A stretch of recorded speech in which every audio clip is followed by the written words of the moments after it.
The forgotten seed the first time they laughed at me.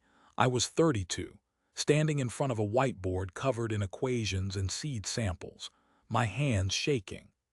The university boardroom fell silent as Dr. Harlan Carter, the head of agricultural sciences, dismissed my proposal for ancient seed preservation with a sneer. "Miss Carter," he said, voice dripping with condescension, "your quixotic hobby has no place in modern science. We need real solutions, not relics from the past." The second time they laughed, I was sitting at my parents' dinner table, my laptop open to a grainy photo of a withered seed pod. My brother slammed his fork down. "Still playing farmer? Come on, sis, you're a scientist." "What's next, publishing a cookbook?" My mother forced a smile, but her eyes gleamed with pity. "Maybe you should find a real job," my father added, his voice a blade wrapped in silk. I left that night, my suitcase heavy with shame and stubbornness. The lab I rented was a converted storage unit behind a gas station, its walls stained with mildew and its windows cracked.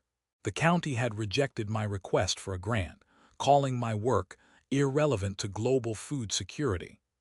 The scientific community whispered I was a fool, chasing ghosts in dusty archives. But I had seen what those seeds could do, how they held the blueprint for resilience, for adaptation, for survival. For 3 years I worked alone. My savings dwindled, my back ached from hunched over microscopes, and my phone buzzed with voicemails from creditors. But I persisted. I crossbred ancient wheat varieties with modern drought-resistant strains, coaxing life from soil that had been dead for decades. Each failure felt like a punch to the chest, but I kept going. If not me, who? Then, in the fourth year, it happened. A single field in rural Kenya, transformed by my seeds, produced a harvest that defied every prediction. Maize that thrived in 120-degree heat. Cassava that resisted flood-resistant pests. News helicopters circled overhead as I watched the crop sway in the wind, their leaves green against the cracked earth. The invitation arrived via courier 6 months later. I almost didn't open it. The envelope bore the seal of the Global Food Security Council. Inside, a letter invited me to present my research at the United Nations Climate Summit. I flew to Geneva in a suit I'd bought secondhand, my suitcase now holding soil samples and data that would rewrite the future. The auditorium buzzed with chatter. I spotted him immediately, Dr. Harlan Carter, now a keynote speaker, his silver hair perfectly coiffed. My hands clenched my podium. "For centuries," I began, "we've treated biodiversity as a luxury. But in a world facing collapse, it's our only lifeline." The slides behind me showed barren landscapes transformed, communities thriving where famine had once reigned.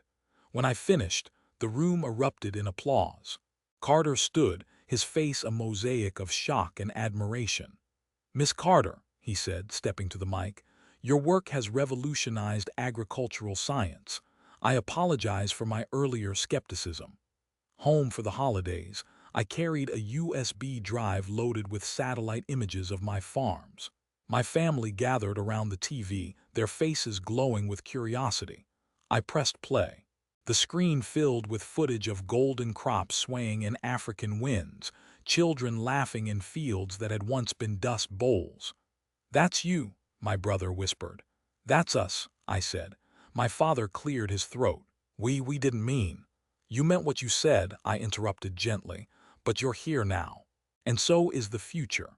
Later, as snow dusted the windowsill, I thought about the seeds I'd saved from that first failed harvest, the ones they'd called worthless.